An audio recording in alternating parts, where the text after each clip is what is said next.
Historia completa del Partido Colorado de Uruguay.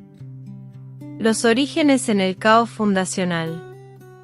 La historia del Partido Colorado comienza en realidad antes de que existiera como tal, en los días turbulentos de la independencia uruguaya. Cuando en 1825 los 33 orientales desembarcaron en La Agraciada, el territorio que después sería Uruguay era un campo de batalla donde se mezclaban las ambiciones de Brasil, Argentina y las potencias europeas con las aspiraciones locales de independencia. En ese contexto apareció Fructuoso Rivera, un hombre que encarnaba todas las contradicciones de su época. Era un caudillo rural, pero con visión urbana. Había peleado contra los españoles, después con los portugueses, luego contra los brasileños, y finalmente se convirtió en el primer presidente constitucional del Uruguay independiente en 1830. Rivera no era un intelectual como los que después dominarían el partido, era un hombre de acción, de esos que sabían moverse tanto en un salón como en un campamento militar. Pero Rivera tenía algo que lo distinguía de otros caudillos de la época, entendía que el Uruguay no podía ser solo una extensión del campo, que necesitaba un centro urbano fuerte, instituciones modernas, apertura al mundo. Por eso se rodeó de emigrados argentinos como Florencio Varela, de intelectuales europeos, de comerciantes que veían en Montevideo un puerto próspero y libre. Cuando en 1836 se definieron claramente las dos grandes corrientes políticas del país, Rivera y los suyos adoptaron el color rojo. No era solo una cuestión estética, en aquella época los colores tenían significado político real. El rojo representaba las ideas liberales, republicanas, el progreso, la apertura al mundo. Del otro lado, Manuel Oribe y sus seguidores adoptaron el blanco, identificándose con el conservadurismo, la tradición, el federalismo rural. Esta primera división no era solo ideológica, tenía raíces profundas en la estructura social del país. Los colorados se identificaron desde el principio con Montevideo, con los inmigrantes que llegaban de Europa, con los comerciantes, con los sectores urbanos que veían en el libre comercio y las ideas liberales la posibilidad de progreso. Los blancos, en cambio, tenían su base en el interior, en los estancieros, en los peones rurales, en los sectores más tradicionales de la sociedad. La Guerra Grande, el bautismo de fuego. Pero las diferencias ideológicas pronto se convirtieron en guerra civil. En 1843 comenzó lo que después se conocería como la Guerra Grande, un conflicto que duró 8 años y que marcó para siempre la identidad de ambos partidos. Manuel Oribe, apoyado por Juan Manuel de Rosas desde Buenos Aires, sitió Montevideo. La ciudad se convirtió en una fortaleza colorada que resistía contra todas las fuerzas conservadoras del Río de la Plata. Durante esos 8 años de sitio, Montevideo vivió una transformación extraordinaria. La ciudad se llenó de exiliados argentinos que huían de Rosas, de inmigrantes europeos que llegaban buscando una nueva vida, de intelectuales, artistas, escritores. Figuras como Giuseppe Garibaldi, que después sería el héroe de la unificación italiana, pelearon en las filas coloradas.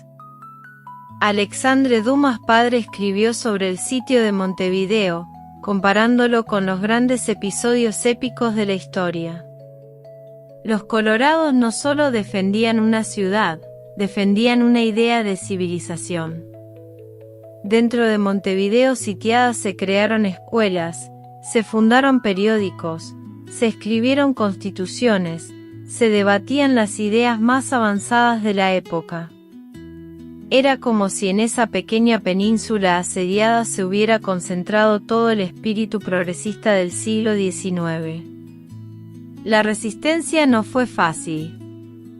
Hubo momentos en que la ciudad estuvo al borde del colapso, cuando la comida escaseaba, cuando las epidemias diezmaban la población, cuando parecía que Oribe finalmente lograría tomarla. Pero los colorados resistieron, alimentados por la convicción de que estaban luchando por algo más grande que sus intereses particulares. Cuando finalmente terminó la guerra en 1851, los colorados habían ganado, pero el país estaba devastado. Sin embargo, algo fundamental había ocurrido en la identidad del partido. Se había convertido en el partido de la inmigración, de la modernidad, de la apertura al mundo. Esa impronta los acompañaría para siempre. La construcción del Estado moderno. Los colorados que emergieron de la Guerra Grande se enfrentaron a una tarea titánica: construir un país desde cero. El Uruguay de 1851 era poco más que un nombre en el mapa. No había instituciones sólidas, no había infraestructura, la economía estaba arruinada, el campo estaba lleno de caudillos locales que se comportaban como señores feudales. Durante las décadas de 1850 y 1860, una serie de presidentes colorados se dedicaron a esa tarea de construcción. Bernardo Berro, aunque después se pasaría al Partido Nacional, comenzó la organización del sistema educativo.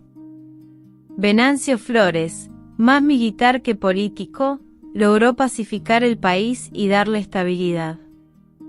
Lorenzo Bache, padre del futuro gran reformador, estableció las bases de lo que después sería el sistema político moderno. Pero fue con la llegada de los militares ilustrados que el proceso de modernización se aceleró. Lorenzo Latorre, que tomó el poder en 1876, era un hombre paradójico. Era autoritario, no creía en la democracia parlamentaria, pero tenía una visión clara de lo que el país necesitaba. Durante su gobierno se construyeron los primeros ferrocarriles, se organizó la educación pública, se creó la policía rural, se estableció el registro civil, se promulgó el Código Rural que organizó la propiedad de la tierra. Latorre entendía que el Uruguay no podía seguir siendo un país anárquico, dominado por caudillos locales. Necesitaba orden, instituciones, ley. Su gobierno fue una dictadura modernizadora que sentó las bases del Estado uruguayo moderno. Era brutal cuando era necesario, pero eficaz. Los alambradores que cercaron los campos, los maestros que llegaron a los pueblos más remotos, los jueces de paz que impusieron la ley del Estado por encima de la ley del más fuerte, todos fueron instrumentos de esa modernización autoritaria.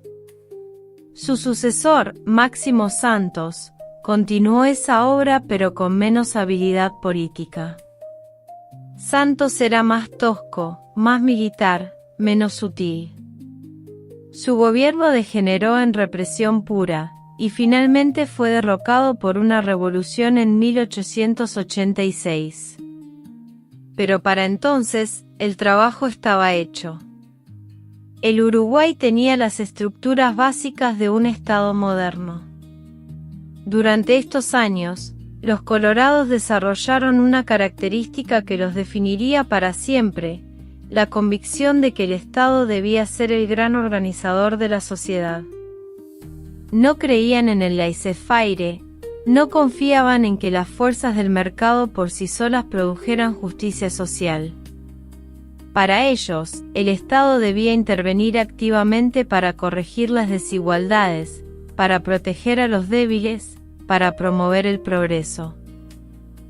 La restauración democrática y la gestación del vallismo. Cuando en 1890 se restauró el gobierno civil con Julio Herrera y Oves, los colorados ya habían aprendido las lecciones del periodo militar.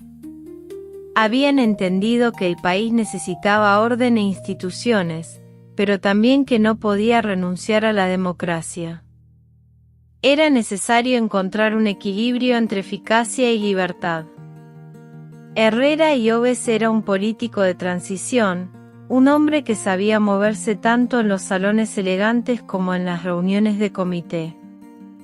Su gobierno fue relativamente exitoso, pero estaba claro que el partido necesitaba una renovación generacional. Los viejos caudillos de la Guerra Grande estaban muriendo, y era necesario encontrar nuevos líderes para los nuevos tiempos.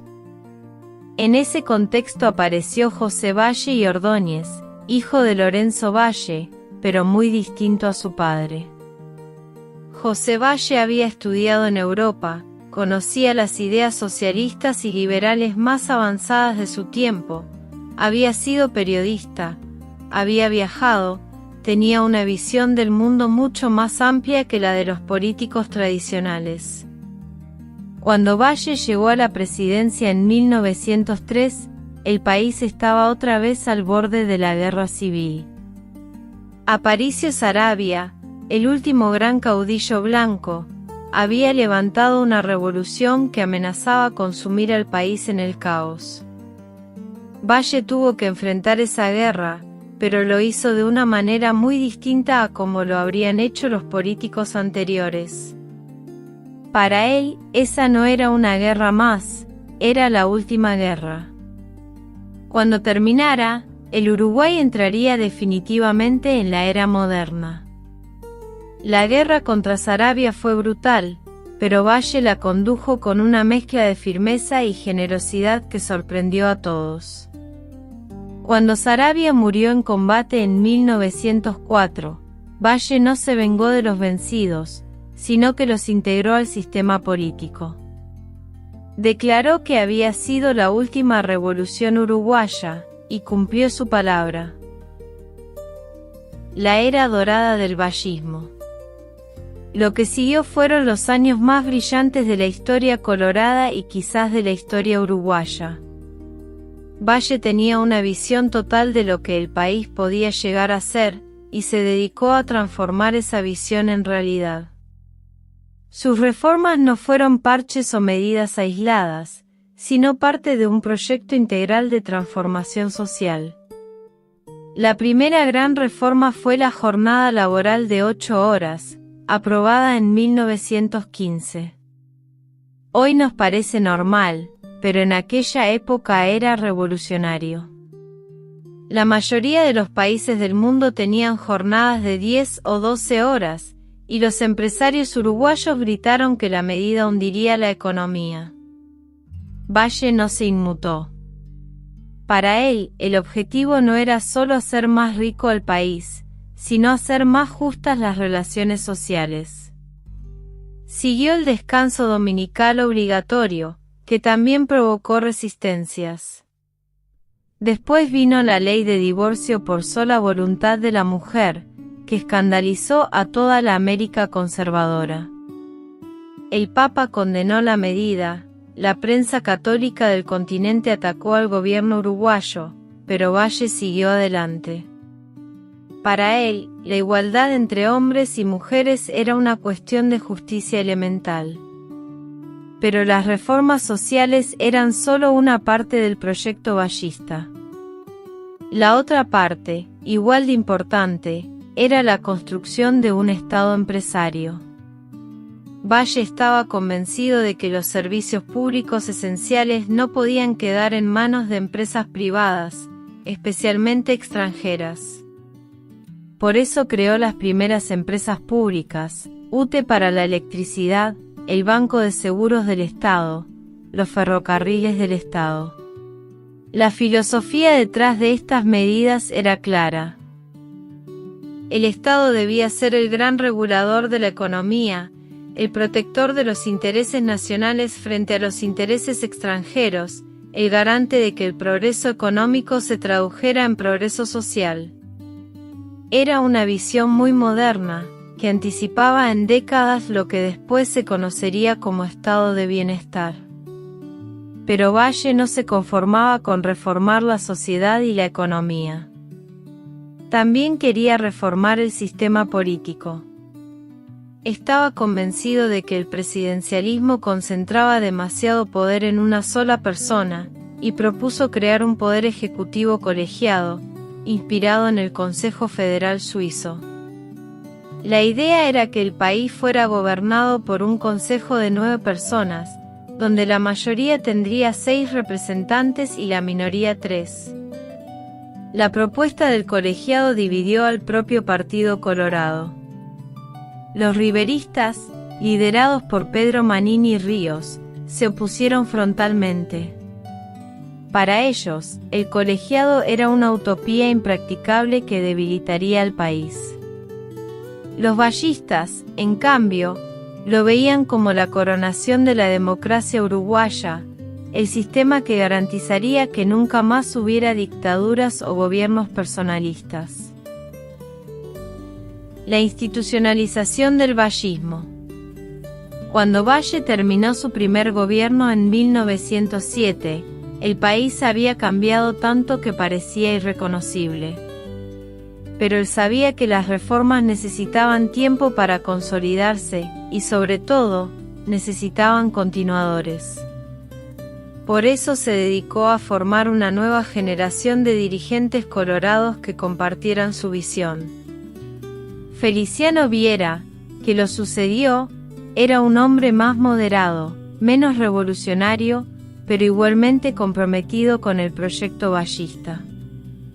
Durante su gobierno se consolidaron las reformas sociales, se expandió la educación pública, se crearon nuevas empresas estatales.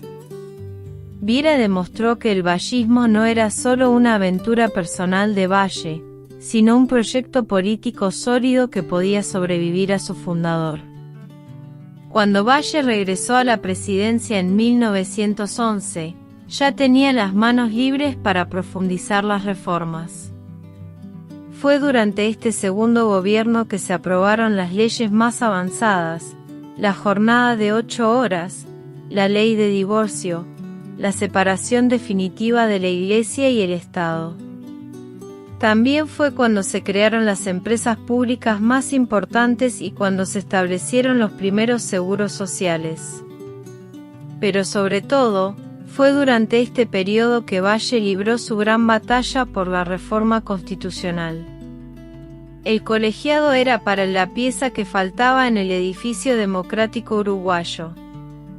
Había creado justicia social, había nacionalizado los servicios públicos, había separado la Iglesia del Estado, pero mientras el poder siguiera concentrado en una sola persona, siempre existiría el riesgo de que llegara un dictador y destruyera todo. La campaña por el colegiado fue épica. Valle recorrió todo el país, hablando en plazas, en clubes, en teatros, explicando su proyecto. Sus discursos eran verdaderas clases de ciencia política, donde mezclaba la teoría con ejemplos prácticos, donde comparaba al Uruguay con Suiza, donde explicaba por qué la democracia uruguaya debía ser distinta a la estadounidense o la francesa. La oposición fue feroz. Los riveristas se aliaron con los blancos para rechazar la reforma. Los diarios conservadores hablaban de experimentos peligrosos y utopías socialistas. Los empresarios advertían que el colegiado espantaría las inversiones extranjeras. Pero Valle no cedió. Los herederos de la reforma. Cuando Valle terminó su segundo gobierno en 1915, había logrado establecer las bases de su reforma constitucional, aunque todavía faltaba aprobarla. Su sucesor, nuevamente Feliciano Viera, tuvo la tarea de consolidar las instituciones vallistas y al mismo tiempo navegar las aguas turbulentas de la Primera Guerra Mundial. La Guerra Europea fue una oportunidad extraordinaria para el Uruguay. Como país neutral, pudo vender carne y lana a todos los beligerantes, y los precios se dispararon. Fue una época de prosperidad como nunca había conocido el país. Pero Viera y los vallistas supieron aprovechar esa bonanza no solo para enriquecer a algunos, sino para financiar la expansión del estado de bienestar. Durante estos años se crearon nuevas escuelas, nuevos hospitales, nuevas empresas públicas. Se expandió la red ferroviaria, se mejoraron los puertos, se modernizó Montevideo. El Uruguay se convirtió en una especie de laboratorio social, un país donde se experimentaban las ideas más avanzadas del mundo en materia de política social. Cuando en 1919 llegó a la presidencia Baltasar Brum, el vallismo había encontrado a su gran sistematizador. Brum era menos carismático que Valle, pero era un jurista brillante, un organizador excepcional, un político de ideas claras. Fue durante su gobierno que finalmente se aprobó la reforma constitucional que establecía el gobierno colegiado. La Constitución de 1919 fue una síntesis perfecta del pensamiento vallista. Establecía el colegiado para el gobierno nacional, pero mantenía presidentes departamentales para la administración local. Consagraba todos los derechos sociales que se habían conquistado durante los gobiernos anteriores. Separaba definitivamente la Iglesia del Estado. Establecía el principio de que los servicios públicos esenciales debían estar en manos del Estado. Pero sobre todo, la Constitución de 1919 establecía un modelo de país. No era solo una ley fundamental, era una declaración de principios sobre qué debía ser el Uruguay. Un país laico, democrático, con justicia social, con servicios públicos de calidad, con igualdad de oportunidades para todos. Era la utopía vallista convertida en norma jurídica. La edad de oro del estado de bienestar. Los años 20 fueron quizás los mejores de la historia uruguaya. El país funcionaba como un reloj suizo. El gobierno colegiado, que tanto habían criticado, demostró ser eficaz y estable. La economía crecía sostenidamente. Los indicadores sociales eran comparables a los de los países más avanzados de Europa. El Uruguay se había convertido en la Suiza de América. José Cerrato, que presidió el Consejo Nacional de Administración entre 1923 y 1927, fue el gran administrador de esa prosperidad. Era un hombre meticuloso, ordenado, que entendía que gobernar era sobre todo gestionar bien los recursos públicos. Durante su gobierno se consolidó el sistema financiero, se modernizó la administración pública, se crearon nuevos servicios sociales. Pero fue también durante estos años que comenzaron a aparecer las primeras grietas en el modelo vallista. La economía mundial estaba cambiando, aparecían nuevos competidores en los mercados de carne y lana, los precios comenzaban a bajar. El Uruguay, que había construido su prosperidad sobre la exportación de productos primarios, empezaba a sentir los límites de ese modelo. Juan Campistegui, que fue el último presidente de esta época dorada, tuvo que enfrentar los primeros síntomas de la crisis que se avecinaba. Era un hombre honesto, trabajador, pero quizás sin la visión estratégica necesaria para los tiempos que venían. Su gobierno fue correcto, pero no brillante. Y para cuando terminó su mandato en 1931, la crisis mundial ya había llegado al Uruguay. La crisis del modelo y el golpe de terra. La crisis de 1929 golpeó al Uruguay con una fuerza devastadora. Los precios de la carne y la lana se desplomaron, las exportaciones cayeron, el desempleo creció, las cuentas públicas se desequilibraron. Por primera vez desde hacía décadas, el modelo vallista parecía inadecuado para enfrentar los desafíos de la realidad. Gabriel Terra llegó a la presidencia en 1931 con un mandato claro: sacar al país de la crisis. Era un colorado de origen humilde, que había hecho fortuna en los negocios, pragmático, sin demasiados escrúpulos ideológicos. Al principio, intentó aplicar medidas ortodoxas para equilibrar las cuentas públicas, pero pronto se dio cuenta de que la crisis era demasiado profunda para solucionarla con medios convencionales. Terra comenzó a cuestionar no solo las políticas específicas, sino el modelo político en su conjunto. El gobierno colegiado, argumentaba, era demasiado lento para tomar las decisiones que la crisis requería. El Parlamento estaba lleno de politiqueros que se dedicaban a hacer discursos en lugar de resolver problemas. El país necesitaba un gobierno fuerte, eficaz, que pudiera actuar rápidamente. El 31 de marzo de 1933, Terra dio el golpe que nadie esperaba. Con apoyo de sectores del Partido Nacional y del Ejército, disolvió el Parlamento, suspendió la Constitución y estableció una dictadura. Fue el fin del primer experimento democrático avanzado del Uruguay, y también el fin de la unidad del Partido Colorado. La división fue inmediata y profunda. Los vallistas ortodoxos, liderados por figuras como Luis Valle Berres, se opusieron frontalmente al golpe. Para ellos, Terra había traicionado todo lo que representaba el partido.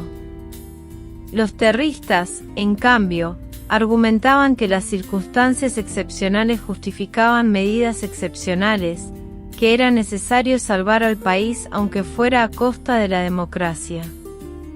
La dictadura de Terra duró hasta 1938, y aunque logró estabilizar la economía, dejó heridas profundas en el partido y en el país.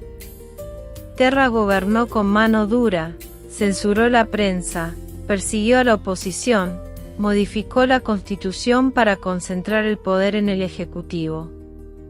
Era todo lo contrario de lo que habían predicado Valle y sus discípulos. La restauración democrática y la segunda ola vallista. Cuando Alfredo Valdomir llegó a la presidencia en 1938, comenzó un lento proceso de restauración democrática. Valdomir era un militar, pero un militar republicano, que entendía que la dictadura había sido una aberración necesaria para superar la crisis, pero que ya no se justificaba. Su gobierno fue de transición, preparando el terreno para el retorno pleno de la democracia. En 1942, cuando se celebraron nuevamente elecciones libres, los colorados estaban divididos en múltiples fracciones. Pero había un hombre que se imponía como el heredero natural del vallismo, Luis Valle Berres, sobrino del gran reformador, que había mantenido viva la llama de la democracia social durante los años de la dictadura. Luis Valle llegó al poder en 1947 con un proyecto ambicioso: adaptar el vallismo a los nuevos tiempos. El mundo había cambiado mucho desde la época de su tío. Había ocurrido la Segunda Guerra Mundial, habían aparecido nuevas ideas económicas, había cambiado la estructura social del país. Era necesario renovar el vallismo sin traicionar sus principios fundamentales. La gran innovación de Luis Valle fue la industrialización por sustitución de importaciones. Si el país no podía seguir dependiendo exclusivamente de la exportación de productos primarios, había que crear una industria nacional que produjera los bienes que antes se importaban. Para eso era necesario proteger la industria nacional con aranceles, crear bancos de desarrollo que financiaran las nuevas empresas, formar técnicos e ingenieros que dirigieran la producción. Pero Luis Valle no se limitó a promover la industria. También profundizó las políticas sociales, creó nuevos servicios públicos, expandió la educación técnica y universitaria. Su gobierno fue una segunda primavera del vallismo, adaptado a los tiempos de la posguerra. La gran conquista institucional de esta época fue la aprobación de la Constitución de 1952, que restablecía el gobierno colegiado que tanto había querido José Valle y Ordóñez. Después de casi 20 años de presidencialismo, el Uruguay regresaba a su experimento democrático original. El colegiado y los años dorados. El segundo colegiado uruguayo, que funcionó entre 1952 y 1967, fue muy distinto al primero. El país era más complejo, más urbanizado, más industrial.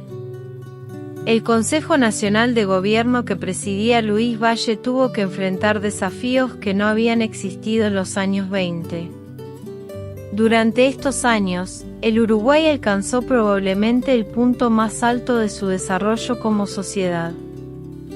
Los indicadores sociales eran comparables a los de los países más avanzados del mundo.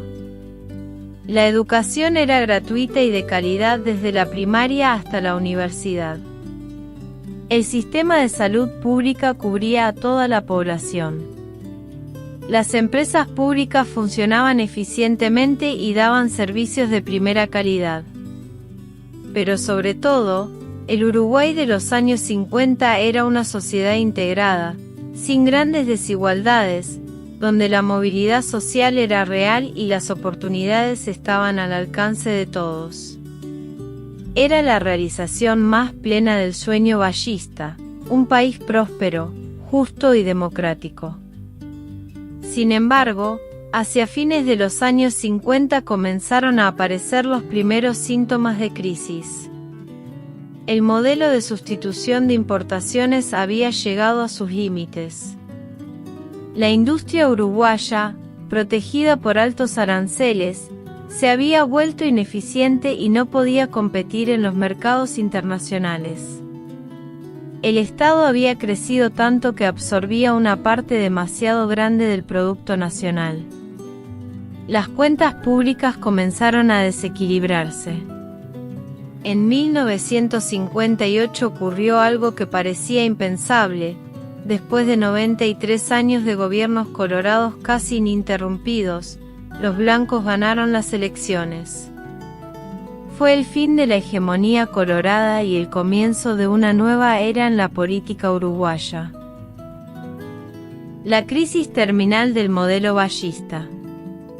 Los años que siguieron fueron traumáticos para los colorados. En la oposición, vieron cómo el país se sumía en una crisis que parecía no tener solución. Los gobiernos blancos de Luis Giannatasio y Benito Nardone intentaron reformar el modelo económico, pero sus políticas ortodoxas solo agravaron la recesión. Cuando los colorados regresaron al poder en 1967 con Jorge Pacheco Areco como sucesor de Óscar Gestido, que falleció en el mandato, el país estaba al borde del colapso. La inflación era galopante, el desempleo crecía, la guerrilla tupamara había aparecido y desafiaba al Estado con métodos que el Uruguay nunca había conocido. Pacheco era un político muy distinto a los grandes reformadores del pasado. Era autoritario, represivo, desconfiaba de la democracia parlamentaria. Su gobierno marcó el fin del vallismo clásico. Pacheco aplicó medidas de fuerza, censuró la prensa, suspendió las garantías constitucionales, reprimió las protestas estudiantiles y sindicales. Era todo lo contrario de lo que habían predicado José Valle y Luis Valle. Pero muchos colorados lo apoyaron, convencidos de que era necesario defender el orden ante el caos que amenazaba al país. La crisis se profundizó con Juan María Bordaberry, que llegó a la presidencia en 1972. Bordaberry era un estanciero que había llegado a la política por casualidad, sin formación democrática, sin comprensión de lo que significaba ser colorado. Para él, el país se gobernaba como una estancia, con mano dura y sin contemplaciones. El 27 de junio de 1973, Bordaberry disolvió el Parlamento y estableció una dictadura con apoyo de los militares. Era el segundo golpe de Estado colorado en 40 años, y esta vez más grave que el de Terra, porque no se trataba de una crisis económica sino de una crisis total del sistema político. La dictadura y la destrucción del partido. La dictadura, que comenzó en 1973, duró 12 años y fue la más dura de la historia uruguaya. Los militares no se conformaron con controlar el gobierno, quisieron controlar toda la sociedad. Prohibieron los partidos políticos, censuraron la prensa, persiguieron a los opositores, torturaron y mataron. Los colorados se dividieron una vez más ante la dictadura. Algunos, especialmente los que habían apoyado a Pacheco y Bordaberry, colaboraron con el régimen militar. Otros se opusieron desde el exilio o desde la clandestinidad. La mayoría simplemente esperó, tratando de sobrevivir a una época que parecía no tener fin. La dictadura destruyó no solo la democracia, sino también las bases del partido. Las estructuras organizativas desaparecieron, los dirigentes se dispersaron, las ideas se diluyeron. Cuando finalmente terminó la dictadura en 1985, los colorados tenían que reconstruir todo desde cero. Pero había un hombre que se había destacado durante la transición democrática, Julio María Sanguinetti. Era joven, culto, moderado, había sabido navegar entre las aguas turbulentas de la dictadura sin mancharse las manos, pero también sin quedar marginado. Representaba una nueva generación de políticos colorados, menos ideológicos, más pragmáticos, adaptados a los nuevos tiempos. La restauración democrática y el neoliberalismo colorado. Sanguinetti ganó las elecciones de 1984 y se convirtió en el presidente de la Restauración Democrática. Su primera tarea fue reconstruir las instituciones democráticas y devolver la confianza a un país traumatizado por 12 años de dictadura. En eso fue exitoso. Su gobierno fue estable, respetó las libertades, consolidó la democracia. Pero Sanguinetti también representaba un cambio profundo en la filosofía colorada. Ya no creía en el Estado empresario que habían construido los ballistas. El mundo había cambiado, las ideas keynesianas estaban en crisis, el neoliberalismo se imponía en todas partes. Era necesario reducir el tamaño del Estado, privatizar las empresas públicas, abrir la economía a la competencia internacional. La ley de caducidad, que amnistió a los militares por los crímenes cometidos durante la dictadura, fue el símbolo de este nuevo pragmatismo colorado. Para Sanguinetti, era más importante consolidar la democracia que hacer justicia. Era una decisión polémica, que dividió al país, pero que él consideraba necesaria para evitar el regreso de los militares. Sanguinetti volvió a ser presidente entre 1995 y 2000, convirtiéndose en el único político uruguayo en ganar 2 elecciones no consecutivas. Pero para entonces, el mundo había cambiado aún más, y los colorados habían completado su transformación de partido reformista a partido liberal conservador. El último gobierno colorado. Jorge Valle Ibáñez llegó a la presidencia en 2000 como el último representante de la saga familiar que había dominado la política uruguaya durante un siglo. Era bisnieto del fundador del vallismo, pero muy distinto a su antepasado. Jorge Valle era un liberal convencido, admirador de Estados Unidos, partidario del libre mercado, crítico del papel empresario del Estado. Su gobierno coincidió con la peor crisis económica de la historia uruguaya.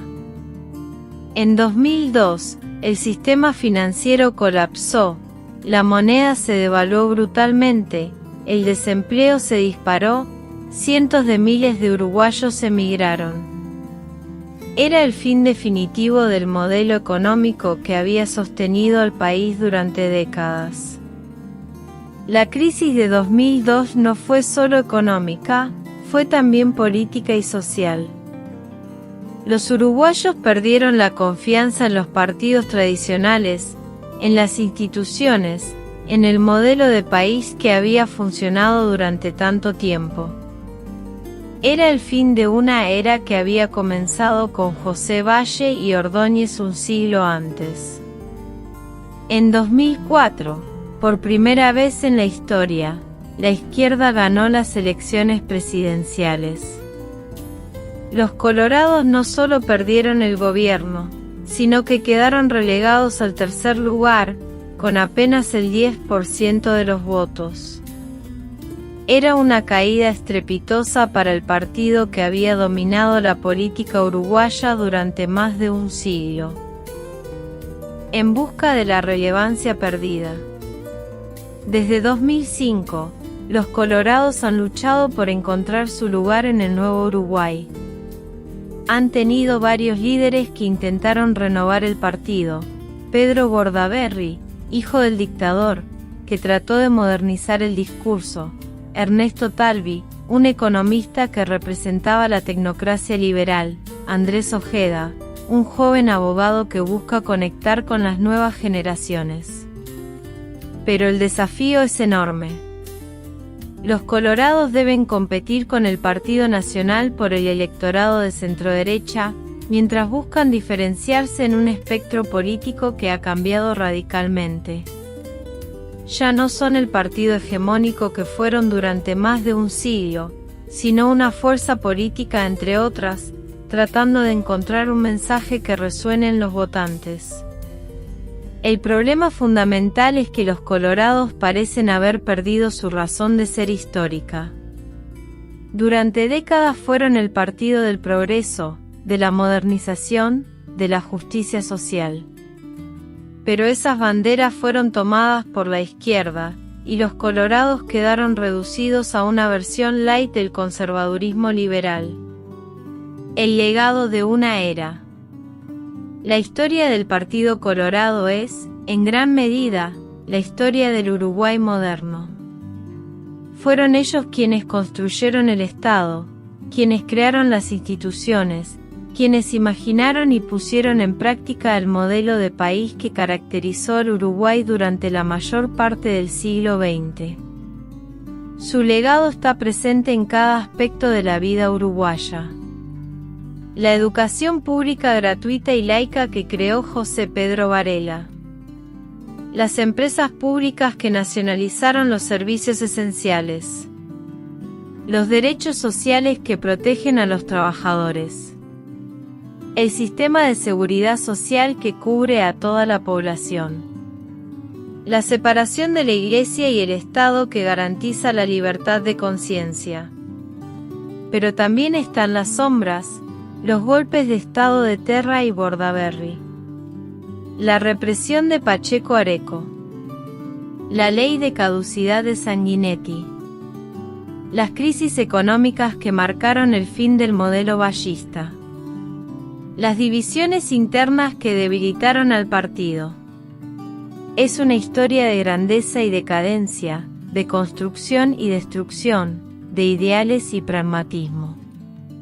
Es la historia de un partido que supo estar a la altura de su época cuando era necesario, pero que no supo adaptarse cuando los tiempos cambiaron. Hoy los colorados son una fuerza política menor, pero su legado sigue presente en el país que ayudaron a construir. Aunque ya no gobiernen, aunque su relevancia haya disminuido, siguen siendo parte fundamental de la historia uruguaya.